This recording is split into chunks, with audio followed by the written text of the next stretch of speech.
Pemirsa Pandawa Worldview, tidak terasa kita sudah di segmen terakhir. Terima kasih Anda masih bersama kami. Kita akan melanjutkan bincang-bincang dengan Mas Isnur, Ketua YLBHI ya. Mas, ini kan Ya, walau RUU KUHP belum disahkan ya, tapi kan sudah banyak korban dengan penerapan hukum yang sangat luar biasa iya, iya. subjektif itu ya. Mhm. Anda melihatnya seperti apa? Iya, ada permasalahan besar dalam penegakan hukum. Pertama, dari segi undang-undang itu sendiri, banyak undang-undang yang karet ya, yang multitafsir dan sangat mudah digunakan dengan semena-mena. Misalnya Undang-Undang ITE itu kan sangat semena-mena dalam normanya sendiri, sangat karet gitu. Jadi orang mengkritik seringkali diasumsikan sebagai pencemaran nama baik, sebagai penghinaan. Hmm. Dan Undang-Undang ITE itu kan yang melapor banyak para pejabat. Hmm. Jadi para pejabat mengkriminalkan jurnalis, mengkriminalkan aktivis, mengkriminalkan rakyat biasa gitu. Penggunaannya digunakan oleh para pejabat Di membungkamnya wilayah daerah kritik. ya. Di daerah seperti itu. Itu banyak banget. Dan kita nggak pernah tiba-tiba besok kita mengkritik itu ya, Twitter atau IG atau Facebook itu kena langsung. Itu biasanya terkait dengan aktivitas pertambangan atau Banyak, perusahaan-perusahaan banyak gitu ya. sekali. Atau ada hal-hal yang sederhana. Hmm. Hal yang sederhana misalnya curhat soal dulu ada Bu Prita curhat soal anaknya yang yang sakit misalnya di rumah sakit pelayanan kena gitu. Iya. Curhat Kosengseng curhat soal rukonya tempat dia berlangganan ruko dia kena gitu. Itu sangat banyak kayak gitu kena tuh. Jadi ya hal-hal remeh-temeh, hal-hal yang harusnya nggak dipidana jadi dipidana gitu. Dan itu juga beriringan dengan banyak kebijakan yang lahir eh, dan itu mengaktifkan kembali undang-undang yang lama gitu. Tadi saya bilang ancaman penghinaan presiden, kemudian juga bagaimana sekarang ada usul kemarin eh, tentara bisa menduduki jabatan kementerian. Hmm. Terus kementerian mau riset nih ada Permendagri, riset harus izin ini itu gitu. Jadi sangat banyak ancaman yang hadir di tengah-tengah kita dan itu berhubungan dengan penegak hukum. Satu ya undang-undang, yang kedua penegak hukumnya, Hmm. kepolisiannya, kejaksaannya, ke pengadilannya gitu. Itu kita tahu bersama dari kejadian Sambo bagaimana rekayasa, bagaimana manipulasi, bagaimana komplotan Hmm. oknum ya, komplotan aparat sampai 36 orang itu melakukan melakukan kejahatan bersama gitu. Itu dilakukan oleh penegak hukum itu. Itu menggambarkan yang juga LBH sering terima pengaduan dari masyarakat. Banyak sekali rekayasa terjadi pada masyarakat biasa. Orang nggak bersalah, orang nggak melakukan apa-apa, tiba-tiba ditangkap, disiksa, dipaksa mengaku, dan disidangkan. Jadi ada banyak peradilan sesat gitu. Hmm. Itu problem tuh. Kita menemukan banyak korban-korban penyiksaan seperti itu gitu. Makanya kasus kejadian, ingat nggak Rian dari Jombang? Hmm. Ada orang ditahan udah bertahun-tahun, dituduh membunuh, terus dia mengakui bahwa saya pembunuhnya si Rian dari Jombang ini. Artinya apa? Artinya 2 orang, 3 orang yang sebelumnya diputus bersalah, dia nggak bersalah dan dipenjara bertahun-tahun gitu.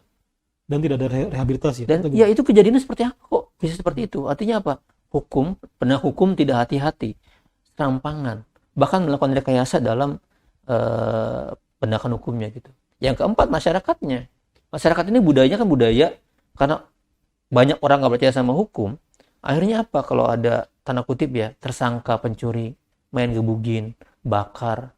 Itu artinya apa? Artinya masyarakat sudah pada tahap tidak percaya hukum lagi. Mainnya main hukum sendiri. Yang terjadi adalah chaos.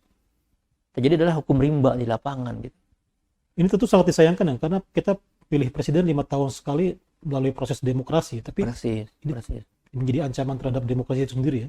Iya, dan sekarang dengan seiring Pak Presiden semangatnya adalah pembangunan infrastruktur, tentu itu pembangunan itu hal yang dibutuhkan. Tetapi kalau pembangunan itu pertama mengandalkan investor, itu bertentangan dengan semangat berdikari, semangat untuk membangun berdikari sendiri. Karena apa?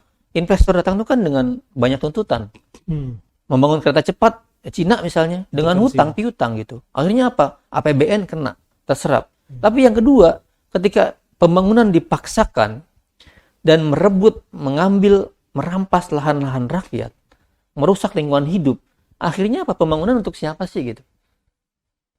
Pembangunan hanya apakah untuk orang-orang kaya, untuk orang-orang yang bisa menikmati itu, atau buat masyarakat gitu.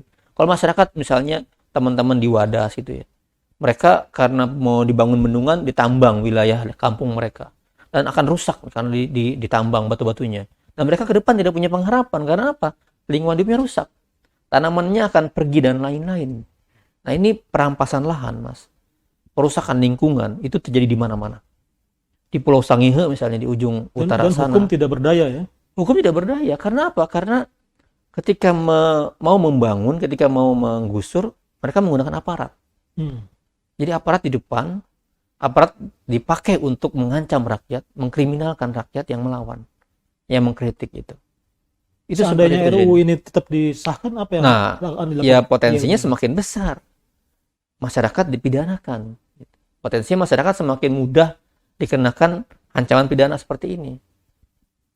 Ketika misalnya mereka melakukan kritik kepada pemerintah yang menggusur mereka, yang mengambil lahan mereka, mereka pakai bahasa-bahasa yang kreatif ya. Kadang-kadang juga seniman terlibat juga. Terus dianggap menghina, dianggap merendahkan martabat misalnya, kena pidana mereka. Dan sekarang ada banyak, Mas.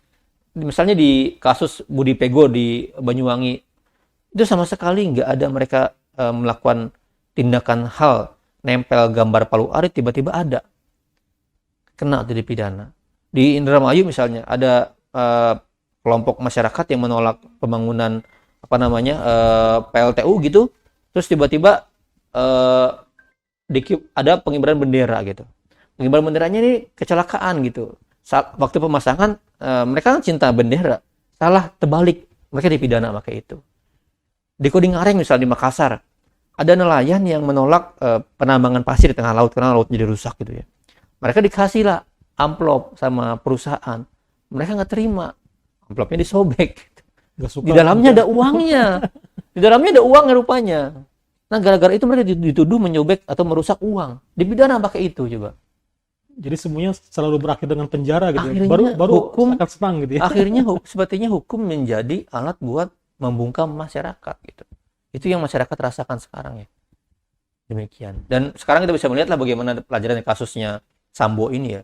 Betapa hukum bisa dipermainkan. Terserah semau-maunya penegak hukum gitu. Ada konklusi yang ingin disampaikan pada masyarakat? Kita sudah di penghujung acara. Oke. Kita harus berhati-hati. Kita harus dengan seksama terlibat atau kemudian mengkritik, karena hukum itu bisa jadi menjerat kita semua. Semua hal kehidupan kita diatur oleh hukum. Dan hukum bisa menjerat siapapun. Dan negara membayar aparat hukum dengan gaji supaya memproses hukum kita. Nah, kalau kita nggak hati-hati, kalau kita nggak mengkritik, kita nggak terlibat dalam ancaman-ancaman yang akan datang, kita akan kena besok. Semua bisa kena. Baik, terima kasih Mas Isnur. Pemirsa, demikian perbincangan saya dengan Ketua YLBH ya, Mas Muhammad Isnur. Kita akan berjumpa lagi dengan tema yang lebih menarik lagi tentunya. Tetap bersama kami. Assalamualaikum warahmatullahi wabarakatuh. Waalaikumsalam warahmatullahi wabarakatuh.